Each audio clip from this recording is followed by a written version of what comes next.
You are listening to CPA Review and more. You are listening to CPA Review and more. You are listening to CPA Review and more. You are listening to CPA Review and more. You're listening to another episode of CPA Review and More with your host, Phil Yeager of Yeager CPA Review. And my name's Rob Medford. I'm your producer and director here at CPA Review and More and Yeager CPA Review. And together, we're bringing you the #1 podcast for CPAs. If you're in the market for a CPA review course or simply want to know more information about the CPA exam, check out the Yeager CPA Review website at yeagercpareview.com. You'll also see that we've released a new subscription format of the same great Yeager CPA Review course that you know and love on a new month-to-month, no-commitment format. For more information on that, once again, check out the Yeager website at the link in the description field of this show. Without any further delay, I'm going to pass the microphone over to Phil. Well, Rob, thank you very much. And once again, I could do the show without having Rob as my left-hand man, whatever hand it is. And today, once again, this is CPA Review and More. But once again, we're on doing more, right, Rob? This is more. Yes, this is more. I thought with the end of tax season, people are tired and they may want to think about, well, are there any vacations out there that are reasonable? Because a lot of people just think they can't afford vacations, whether it's a cruise or it's a destination. So I brought on with me today, Dolly McDermott. Dolly is a travel agent and she's with Travel Leader. And tell me if I'm wrong on this, Dolly. Thomas Hogan Travel. Did I get that right? You got it right. And I've known Dolly actually, when I moved to Maryland, we met Dolly because her son, who's probably, he's my daughter's age, they became very, very good friends, her son, Rob. So I've known Dolly for a long time. And Dolly, how long have you been a travel agent? Oh my goodness. 40 years. 40 years. So Dolly is now 45 years old. God bless her. Happy birthday, Dolly. Nine. I'm sorry, what? 49? Was that 49? Yeah. Okay, sorry. I missed by a few years. But anyway, Dolly, it's the end. I don't know. Do you get a lot of accountants, CPAs who come to you at the end of tax season and decide they need a vacation from all that work? Do you have any clients in that area? Well, actually, I do have two. One is my own accountant, who still is in Maryland, and not you, but that's because you teach, you don't do all the time. And I have a very good friend here in Myrtle Beach who is an accountant, and she has just finished tearing her hair out after the April 15th deadline. So is she now, did you recommend a vacation for her? What kind of vacation? Well, why don't we go through the different types of vacations and what approximate, I don't want the exact dollar amount, but whether it's affordable, all right? If I come to you and I say, all right, Dolly, I'm just so tired of tax season. I can't see another tax return, all right? I need a vacation, all right? What are the current types of vacations you can book? Well, I have to clarify what you want by a few ways. Number one, how long do you want to go for? Is it an overnight? You need a staycation? Do you want a long weekend? Do you want to drive? Do you want to fly? Do you have a passport? That pretty much qualifies where I start. Then the most important next question is, what's your budget? Do you want to spend $100 or do you want to spend $1,000? Do you have specific things you want to do? Do you want to lay at a pool, lay at the beach, go sightseeing? If you're resting, most people don't want to do a lot of sightseeing. Do you want to play golf? Do you want a spa? I have to qualify the kinds of things you want in your vacation or trip before I can plan anything. So let's say is there one type of trip, vacation that people want actually take, or is it just very varied? It's very varied, but a lot of people who are looking for something usually are looking for an all-inclusive. That's very popular. They know they're going to spend one amount of money. It's going to include everything at the resort that's offered. There may be some things that are surcharged if you do them, like jet skiing, if it's not included, or a spa service. But when they say all-inclusive, they mean it includes your room for the number of nights you stay, all the taxes, fees, gratuities, meals, and alcohol. That doesn't mean that you can't upgrade your alcohol level if you wish to have top shelf over what they call house brand. But it means that you're going to spend, for example, 3 nights, $1,000, and you won't be constantly opening your wallet. And that includes all meals? What does that include? All your meals, all your alcohol, all taxes, tips, fees, transfers, the room per night in whatever category you pick. But and there are packages that also include air. Now, there's different ratings. Are there ratings like 5 stars, 2 stars, 3, 4? The one that I see advertised all the time says they're 5 stars and it's a luxury all-inclusive. I'm trying to think which the name of that is. You know which one I'm talking about? Well, there's tons of 5-star all-inclusives. And I have to say that there are more in the 3 and 4-star range that they may say are 5-star, but there are a lot of 5-star. A lot depends on where you're going. I just went to Cancun for 6 nights in March. I did what they call a 5-star all-inclusive resort. It was absolutely 4+ or 5-star. It was exactly what they said. It was a great location. The restaurants were great. The beach was great. The pools, the staff was incredible. And let me say, Mexico, Cancun, Mexico is a big country. There are parts of Mexico that are not where I would send anybody at any time, but there are places in Mexico that are perfectly safe to go, just like anywhere in the United States or anywhere else. You have to be street smart. You don't walk by yourself drunk down the street at 3 a.m. I don't care where you are. Okay. But are there any areas of Mexico that are dangerous? I wouldn't go to Mexico City right now. That there seems to be a lot of stuff going on there. But Mexico City is not a big destination place in Mexico for vacationers. It's far more business. And I'll tell you, I love New York vacations. New York City is a great place to go. You can do and see a lot in the weekend. It is not a cheap destination, but it is cheaper during the weekends than it is during the week because the hotels are more expensive for business travelers doing work there during the week than they are Friday and Saturday night. However, New York is a place where I wouldn't walk down the street at night by myself after dark, especially certain places.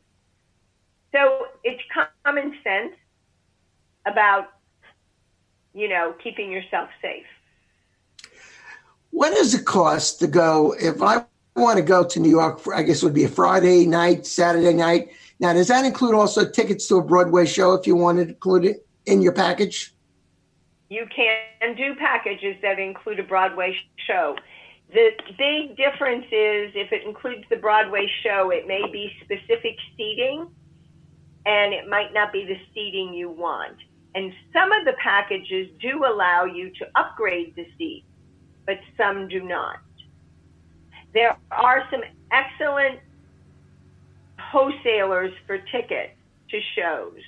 And I'm not talking about the ones where you walk up to the kiosk the day of the show where you can buy them. If you don't care what you're seeing and you want a bargain, walking up to one of those show kiosks during the day, the morning of the day you're going to do the show, it's a great way to get a ticket at a low price. But you could be up in the top tier. You could be in the orchestra. It depends on what they have open. If you know you want mezzanine so you can see or better, there are some good wholesalers for buying tickets in advance.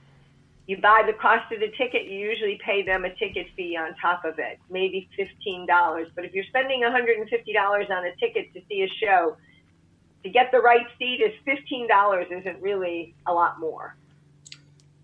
There is that, I know when I go into Manhattan, they have that half price ticket lines. You know what I'm talking about? In the middle of Times Square? Yeah, and that's what I was talking about. Yeah, so we're talking about. And the lines, you have to line up. Oh, my God, the lines are unbelievable. They have the shows that are available, and they're usually the shows that have been on Broadway for a while. I mean, you're not going to get tickets to Hamilton, on the half price. No, but that's where you could now get your ticket to Phantom. Right. How many times have you seen Phantom? Only about 7 times. No, the show you're thinking of that I've seen 30 times is Les Miserables. Oh, Les Miserables. Okay. That has a 7 and a 0 is how many times you've seen it. I've seen it enough that I still don't know the words to the songs. For some reason, the words are so complicated to me. No matter how many times I hear it, I still don't know the words to the song. But the one thing that's interesting me about that show is I turned on YouTube, and they're doing something in August. I think it's at the I don't remember the theater, but it's probably in the London area where they're bringing back for I think it's 13 weeks. Some of the original cast of Les Miserables. Oh, it must be the anniversary show. I'm sorry? It's probably the anniversary show. So, you know what I'm talking about? I'm going to say that it was 25 years ago that Les Mis was introduced in the theater in London. And they are probably bringing it back as their 25th anniversary. Actually, I think it's been on longer than 25 years. It started in the 80s. I think it's the 80s. But no, this is they showed it on YouTube, and they're saying the tickets are going fast, but there's still some available tickets. I don't know. It's special performances, and but that Phil, I'm sorry. I can fly you nonstop from Baltimore or Dulles on British Air or United to London. You can go on a morning flight, which means you would get there London time, early evening, as opposed to flying yourself overnight, and do a show ticket and maybe some other stuff in London for 3 days, 4 days, and come back. You and Bonnie, I'm going to say, it depends on when it is for the show. If it's the fall. It's sometime in about August 19th. Okay. Well, that's still peak season. Right. I just did tickets for somebody the other day to London, and right now they're running in the $1,400 to $1,600 per person range for coach. Now you can go. That's for the airfare. But tell us about the room charges, the hotel charges in London. They're quite high, aren't they? They are, but there are lots of wholesalers that we can buy a bundled 3-night package that includes tax and breakfast. And even at some of the better ones, we could probably get you 3 nights for 2 people, I'm going to say $1,500 for 4 nights. So now, actually, I'm not talking about the Ritz-Carlton or the Connaught.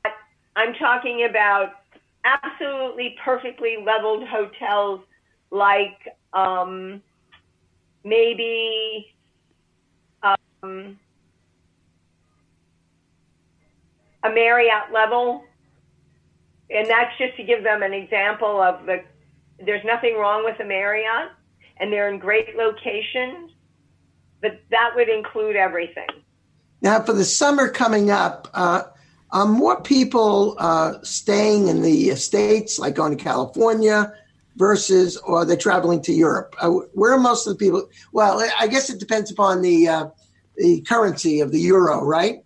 What people are going for the summer? You know, if the euro is, and the exchange rate between the euro and dollar is good, that encourages people to travel more. But when people want to go and they have money here in the U.S., when the dollar is good, people travel and they don't worry about the currency exchange. What is California still a good state to go to for the summer? So we're like. I'm sorry?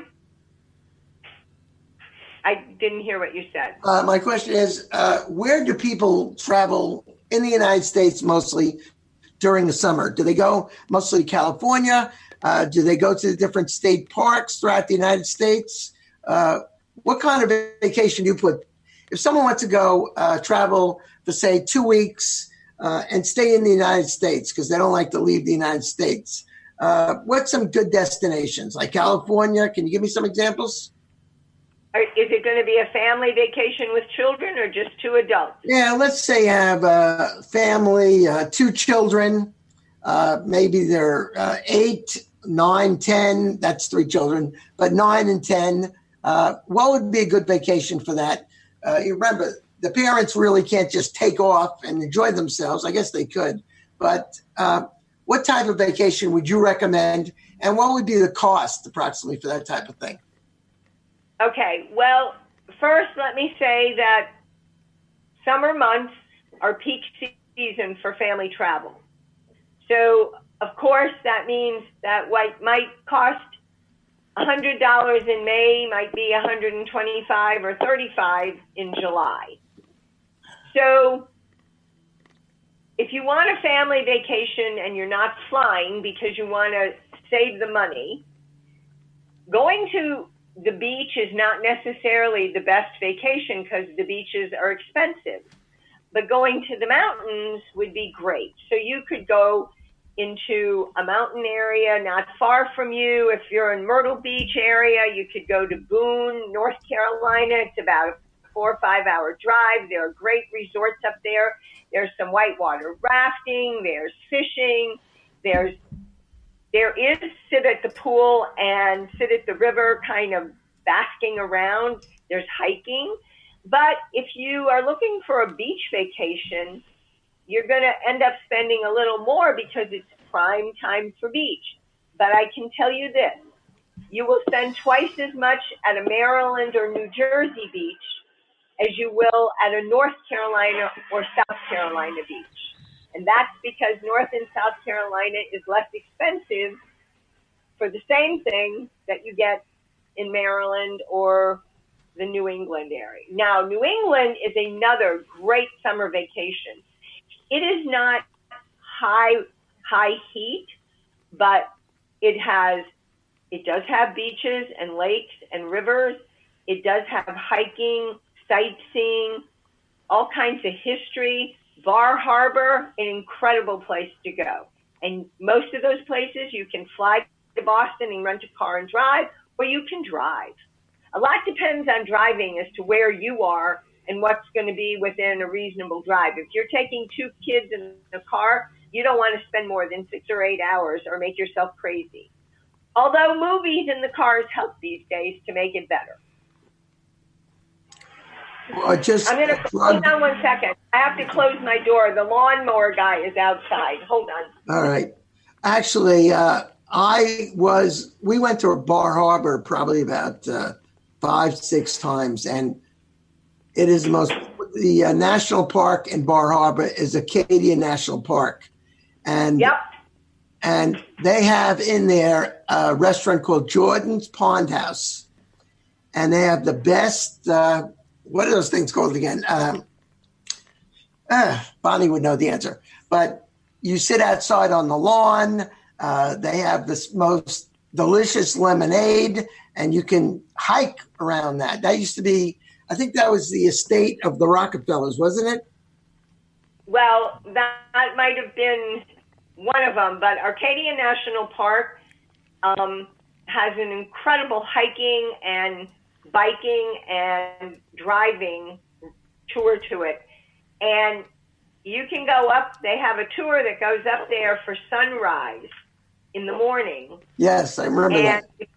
And if you go up there, and we did this many years ago and took the kids up there. Well, actually, my husband took the kids up there to see sunrise, and then you come back down, and the newspaper gives you a certificate for doing the tour to say that you were at the top of the mountain for sunrise. It is the highest point on the East Coast. There are great restaurants in Bar Harbor and the area around. Lobster rolls are incredible. There's great wine. Blueberries are abundant. It's one of our really nice areas. It's not hard to get to. From Boston, Bar Harbor is just like a maybe 3-hour drive, 4-hour drive. See, we flew into Portland. You can fly into Portland. It's only an hour. Yeah, you fly to Portland. It's about an hour. And as far as those blueberries, they have the best blueberry pie I've ever tasted, during the summer. I mean, it is, and every place's blueberry pie is just somewhat different. And of course, the lobsters, Dolly says, the thing about it is you're never going to taste any better lobster than at Bar Harbor because it's fresh. And we went into the lobster pounds, Dolly. Yeah, you will be driving along and you see this little, looks like a drive-in restaurant, like the old days where you would drive up at an A&W root beer and you would get burgers and stuff. Well, you drive up in Maine and there are picnic tables outside, and you go up and you order a 2-pound lobster with drawn butter and corn, and you sit on the picnic bench and they bring it out to you. And if you're ask them, they'll even break the parts away for you. So they'll take the claws and break them and stuff so that, and they'll give you the crackers and, the claw crackers and all that stuff. And you just sit, instead of eating burgers, you eat lobster. That is the sweetest lobster I ever tasted. It was so good. I remember that. Yep. Yeah. But I'll tell you, that's a great vacation because I have lived in Denver for 6 years, was going up to the mountains in Denver. Denver has the most beautiful mountains you'll ever see. And Denver is a great location if you want to fly somewhere to go to a ranch kind of area where you can, I don't want to say dude ranch because that sort of almost gives the wrong connotation, but it's a relaxed atmosphere. They include breakfast and dinner usually, and they include whitewater rafting, horseback riding, or you can get the packages where it includes the meals, but you pay different for the activities that you want to participate. Hiking, they almost all now have pools or they're near water that you can actually swim. The kids can swim. A beautiful thing to do, and lots of national parks in the area. Colorado's also, Dolly, to add to this, because I hate humidity, all right? When you go up to the Colorado mountains, it is dry. It is so dry, and you'll never see any bluer skies. It's just, It's a beautiful part. And no humidity in Bar Harbor either. When you go into the New England area, past the Boston area and up, you don't have any humidity. Well, the last time I went to Bar Harbor, I said to myself, I don't think we're going to go back again because Bar Harbor to me has become very, very touristy. And when you go up Very the main, commercial over the last few years. yes, You know, it's like anything else. A good thing gets spoiled because everybody finds out about it and does it. But I yeah, think you it's go up, calmed down again a yeah, you little. go, I mean, they still have good restaurants, and you go up the streets, and all they're selling is sweatshirts, T-shirts, and you can only see those sweatshirts and T-shirts so many times. But they Well, had, when we went there originally, I'm the sorry? first year we ever went there, I'll bet you couldn't count 25 people in downtown unless they lived there. When Now, I went the last, downtown is wall-to-wall people. now it is 2,500 people that don't live there that are down there. It's gotten very popular. But again, you can go at times of the year when the weather is still great and there's things to do and see, but it's not full of tourists. Mid-August, a lot of people's kids get ready and go back to school now. So mid to late August is still a great time to go. And there's still lobster and there's everything else. And another thing that I've done is we took a cruise of New England. Speaking of the fall, we took a cruise of New England, and that includes Bar Harbor. What's included in that cruise in New England, Dolly? Well, you can go from a couple of different different ports. There's one from Baltimore. There's one from New Jersey, which is Liberty, Liberty, Jersey. There are several from the New York City area, and even one or two from Boston. And depending on which area you depart from and how long the cruise is, it depends on how far you're going to be going up into Canada. You can go as far as Montreal, Quebec. That's about as far as they go.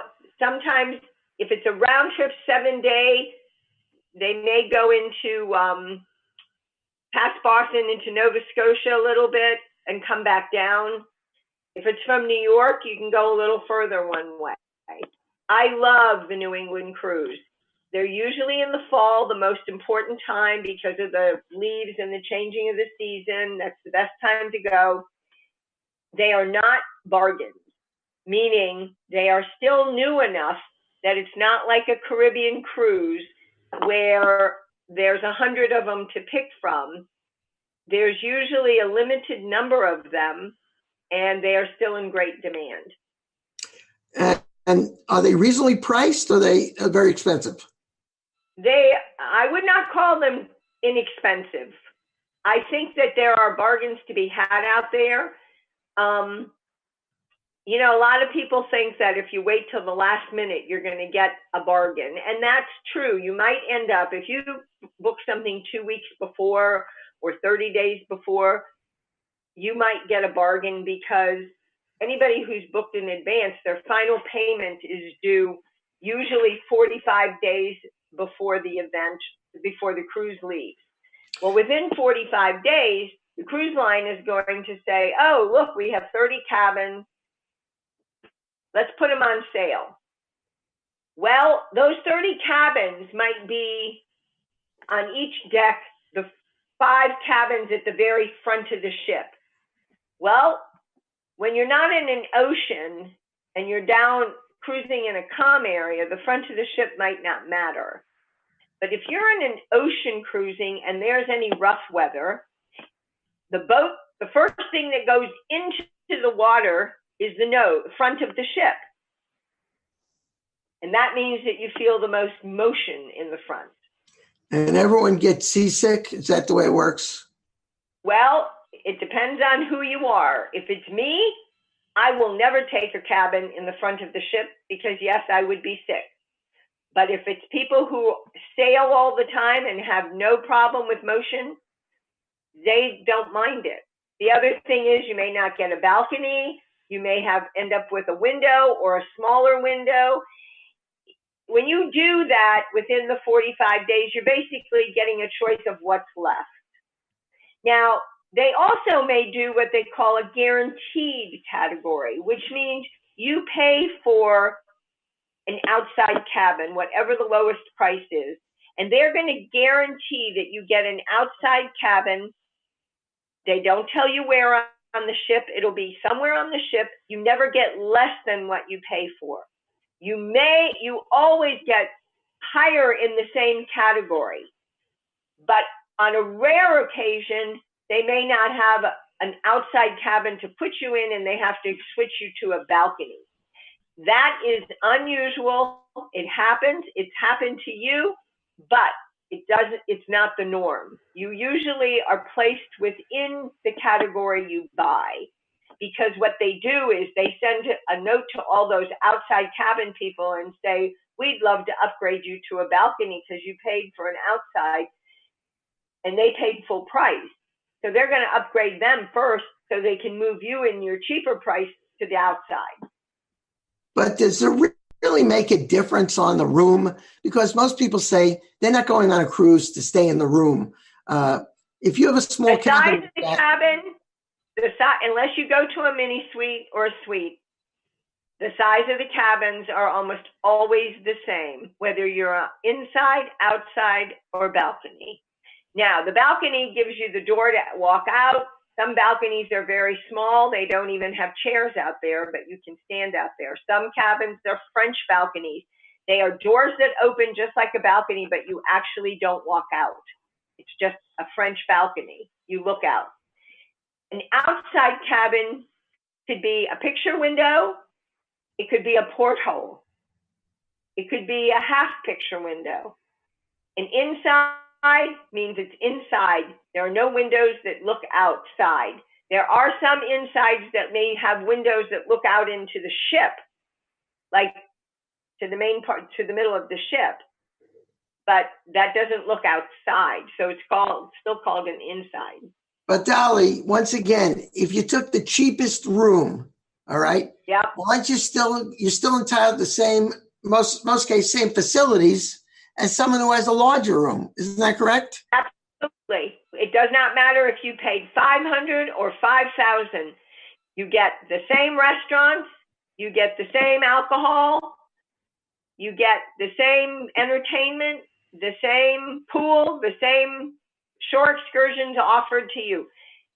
You buy your shore excursions, you can upgrade your liquor, you can pay for a spa service, but all the stuff that's included with the ship is there whether you paid $500 or $5,000.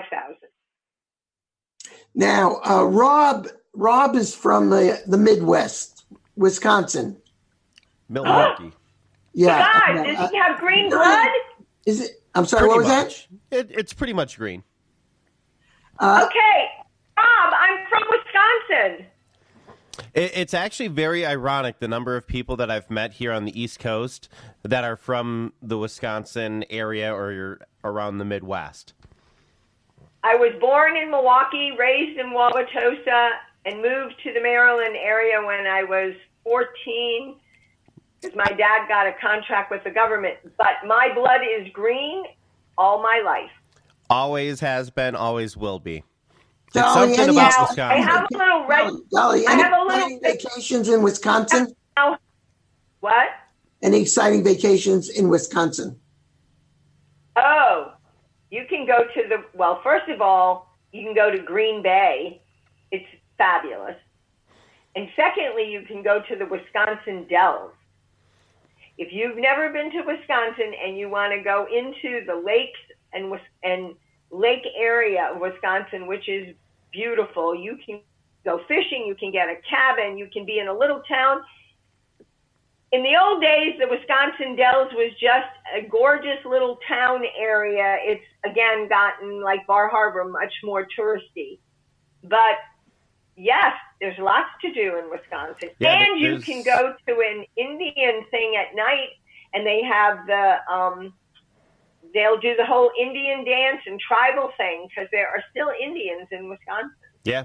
It's one of the few states that actually have all of the casinos managed and run by Native American tribes. Yep. And that's for tax purposes, isn't it, Rob? I don't know about that one. It was probably not because of taxes. They don't pay any taxes. It wasn't tax purposes. It was not tax purposes. It was because they wanted to keep their land, and the government had to say, if you're keeping your land, you have to be able to pay for it.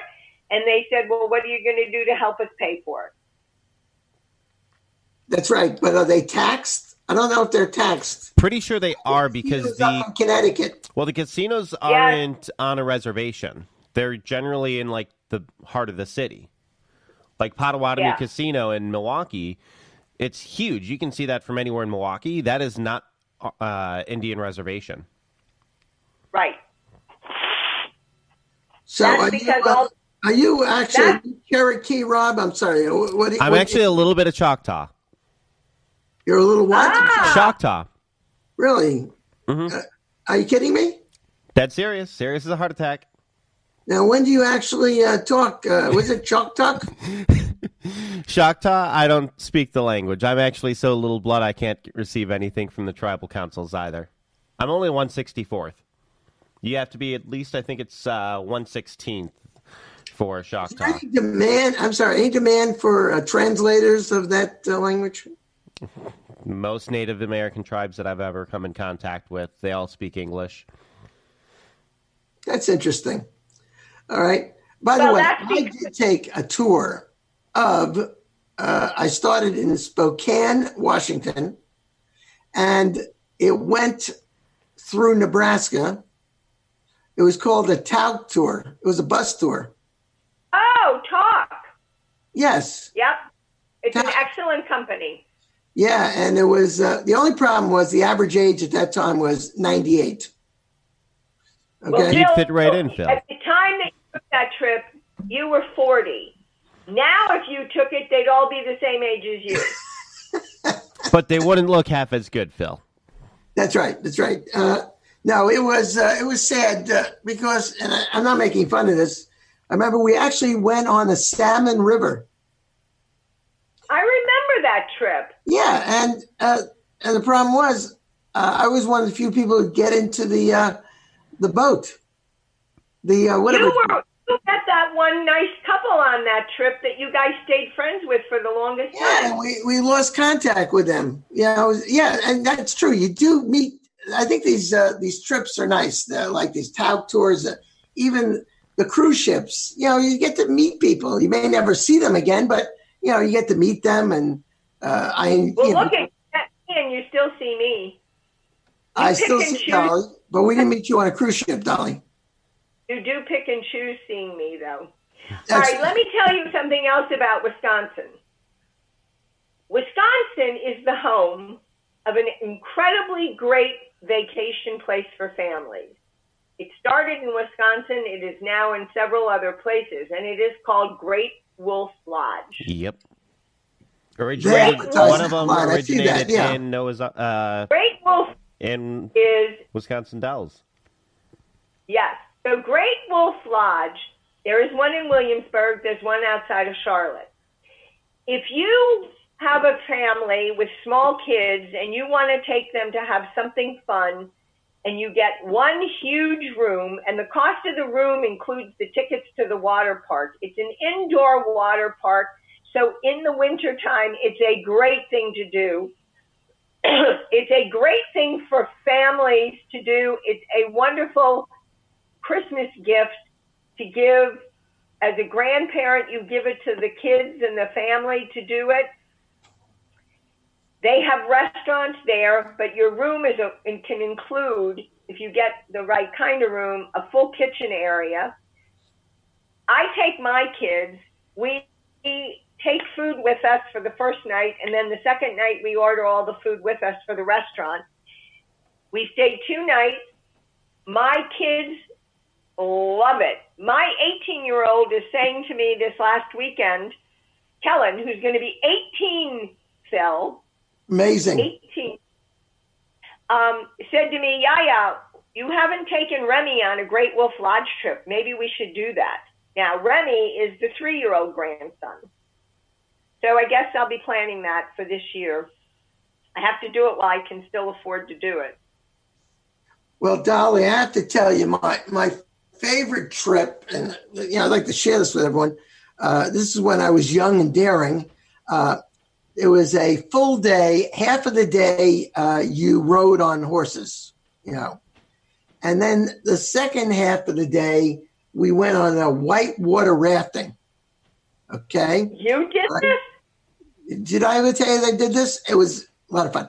Anyway, after riding on the horses for 3 hours and getting off there, I looked like I had something happened to me, but I couldn't walk. I mean, it was just unbelievable riding on a horse. But this was the second part of the day. They gave us a lunch, very nice lunch outside. And then we went whitewater rafting. Now, the guy read all of the precautions to me, and he says, well, you could fall out of the raft. And the minute I heard that, I said to him, well, what's the chance of that happening? He said, oh, no one ever falls out of that raft. All right. So, and Did by you the fall way, out there of the were raft? 4 and 5s. That's the number. I think they go through 6. I forget the way the rapids go. But this was a 4. All right. So we get in, and I'm in there maybe 2 minutes, and I get thrown out of the raft. And I saw my whole life flash before me, And I thought to myself, poor Bonnie, what is she going to do for the rest of her life without me? And then I thought to myself, I was out in this water. Now the water was only about 2 feet deep, but you don't think about that. I thought I was about 12 feet deep, and he kept throwing the oar at me to grab onto.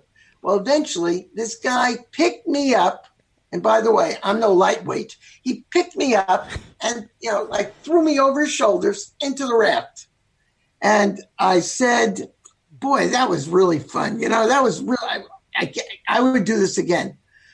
After time I think about it, I wouldn't go in that thing again. All right. I thought I was going to die there. I really did. I really thought, and by the way, if I died, I wouldn't be able to do CPA review. Right, Rob? Absolutely. I'd be able to do this podcast. It would be very difficult. But Phil, yes, I remember going to Alaska with you, and we did the land trip first before the cruise, which is what I always recommend. No, you did it. We did not go on the land trip. You went on the land trip. Oh, you just came and met us, because I know that we went whitewater rafting on the land at the beginning part. Right. And I heard that's very nice. That's a land and sea package. And by the way, going to Alaska, if anybody's thinking about it, it's not inexpensive. It's very expensive. I wanted to take my family for my 75th birthday, and I'm not doing it because it would cost me $100,000. It's $5,000 a person. If you're going to do it, you should do it land and cruise. $100,000. That's unbelievable. $5,000 a person, and there's 20 of us. So I'm taking everybody to New York City anyway for my birthday instead. Oh, okay. And, by the way, if you're going to go to Alaska, you better get there pretty soon. The glaciers are all melting. All right? They really are. Even though there's global warming. All right? You know what I'm saying? It's all about the global warming. And I know. all the people visit it make it harder. So you're going to New York. Oh, well, I don't know. A lot of people, I'm from New York, so I find it very interesting that a lot of people have never been to New York. Have you been to New York? I love New York City. Yeah, I've been to New York. I've been to London. I've been to Paris. I've been to Madrid, Barcelona. Now I love Barcelona. I love Paris. But I'm going to tell you right now, hands down, if you want to go to a great city and you don't want to go across the water, and San Francisco is great too. New York City is incredible. It's got the history. It's got New York Broadway plays. It's got museums, great food, and you do not have to spend a fortune for great food in New York. I'm taking them because my kids, grandkids, except for one, have never been to New York. And some of my kids have never been to New York. So we're doing a New York City trip. We're not going the weekend of my birthday because it's November, and I want to do the water taxi that goes around the city, and you can get off and on wherever you want. So we're going to go in October because it'll be not hot. It'll be good time temperature-wise. We're going to go over a weekend. I'm going to show them what I love about New York. And it'll help that I have a son that used to work in New York as a Budweiser rep, and he's going to help me get, and he'll help me get tickets to either a show or a sporting event. We have to look to see what there is. Dolly, to summarize, let's start. What is the best trips for the value, as far as money, and you get the most? What would that be? The cruises? Cruises are excellent because they include everything except alcohol, unless you buy a drink package, or if it's celebrity, they give you the drink package as one of their perks. So you don't have to constantly talking about Celebrity Cruise Line. Do younger people still go on Celebrity, or they go over to Carnival? But Carnival, I'll tell you what. Carnival out of Charleston is one of the best bargains in town. And if you live in the area of Maryland, you can fly nonstop on Southwest, Baltimore to Charleston. You can take a 4 or 5 night cruise in a balcony cabin out of Charleston for less, and it includes all your meals and the stops. They usually go to just the Bahamas unless you take a longer than 4 night or 5 night trip. All the meals, everything, fun. You pay your alcohol. Less than going for Charleston for 2 or 3 nights. Charleston is a very expensive but wonderful destination. Yeah, that's another beautiful city. Charleston, Savannah. I mean, you could love those. I don't know how many years it would take to go see the entire, all these terrific places. And so when you're here next, the unfortunate part is people don't get a lot of vacation. People who are in their 40s, they get their 2 weeks and that's it. They just, people don't have time. And I think like Europe, I was talking with here's the thing. People do have time. They just need to figure out what they can afford for the amount of time they can afford. And I promise you, there is something out there for them to do. But they have to want to do it to make them to help them find. I'm willing to help people in my profession want to help them find something to do. And unless it's something where I have to do it all on my own and don't get paid by the vendors, then I charge a fee. But usually I don't charge a fee because I get paid by the people that I'm selling the space. So I might have to charge you $50 or $100. That's the most I almost ever charge because I'm really too cheap in my fees. But I want people to go and have a good time. They love it. They'll come back to me. And in the end, it's worth being the early bird special because they like you enough. They'll come back for the full course meal. Let me just say this, Dolly. Why don't you give everyone your name, phone number if they want to get a hold of you? And let me just say one thing. Travel agents are a dime a dozen, but you have to find a travel agent that has traveled a lot because, if you want to go to New England, all right, you'd like someone who's been there and experienced a lot of things. And a lot of travel agents do not know anything about the places that they are talking about. So Dolly has been all over the place. So if you need a travel agent, all right, I would recommend, and it doesn't make any difference. You don't have to live where she is. Everything's done on the phone now. And just tell her, as I said, what you want to spend. And she'll even make suggestions if you don't know exactly what you want to do. And Dolly, how do they get a hold of you if they want to? Okay, so my name is Dolly McDermott. My direct line is 843-280-8408. And repeat that one more time, Dolly. Dolly, repeat that one more time, please. 843-280-8408. I am affiliated. Dolly, can you go over the phone numbers one last time? Phil, we're going to have that in the description right away as well. Oh, you will have that down? Okay. But I recommend Dolly. Dolly, I've known you a long time. I recommend Dolly. She's an excellent travel agent. And, deal with her. She'll send you the places, the right places. Okay? Well, let me tell you one other thing. My office, Thomas Hogan Travel, that's affiliated with Travel Leaders, we have a great website, Thomas Hogan Travel, and we offer great packages that we set up as groups, and that's under thomashoganvacations.com. And if you go to thomashoganvacations.com, you'll see a menu across the top. It'll say cruises, land packages, specials. You click on those, it'll show you what we have going for the time period coming up. There are national park trips. There's one that's in the fall that's called Historic Rails and Balloons. And that's a trip that you fly into Denver, you take some of the old railways to get to Albuquerque. You do the Albuquerque Balloon Festival, and you see some other parts of New Mexico and Colorado along the way. That is a really nice trip. We do national parks. We do tons of cruises, Caribbean, Europe, you name it. Panama Canal, one of my all-time favorite things. Philip, have you ever done the Panama Canal all the way through? Yes, I have. All the way through, halfway through. No. So if you go halfway through, it's like going to New York and not going up in the Empire State Building. You need to go all the way through. Unfortunately, when I was going halfway through, as usual, I was talking to people, and I missed going halfway through, and the only way I could see it was to buy a videotape. Well, so you go through the lake and end up on the other end.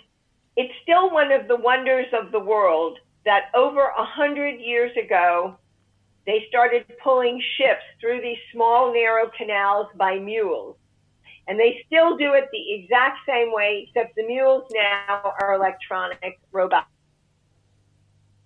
But that's why certain ships will only fit.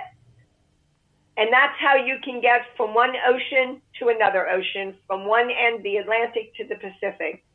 If you go halfway, it's usually a 10-day trip from Fort Lauderdale or Miami. If you go all the way, it's usually 15 days.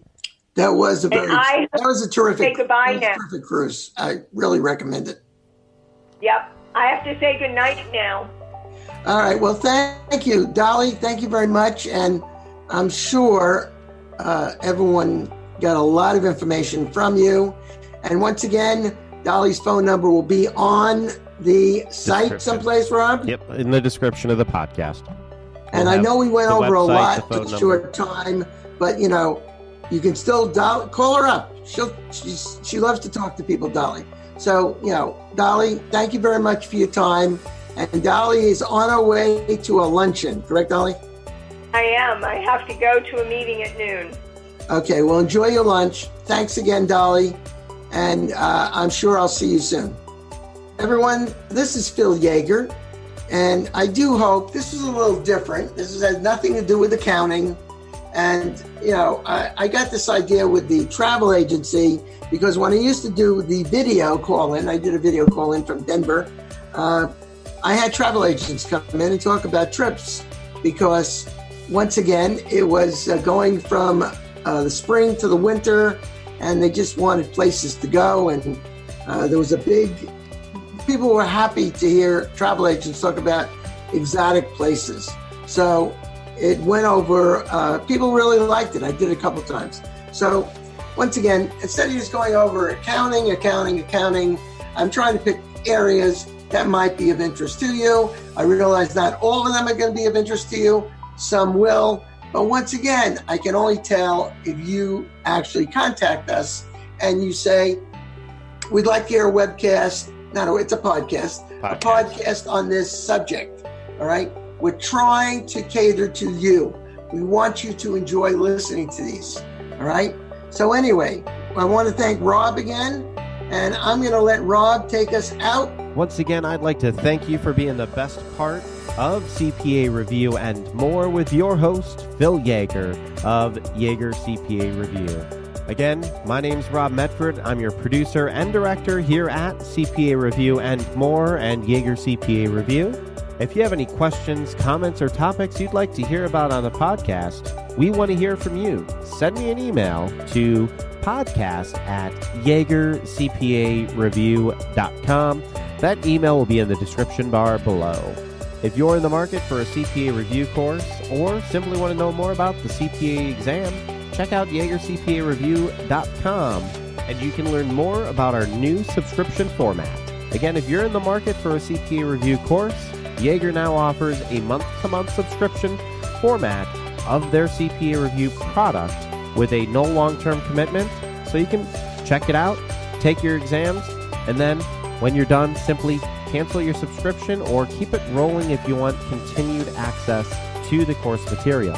For more information about our subscription, check out jaegercpareview.com. Until next time, everybody, thank you for listening and take care. Thank you.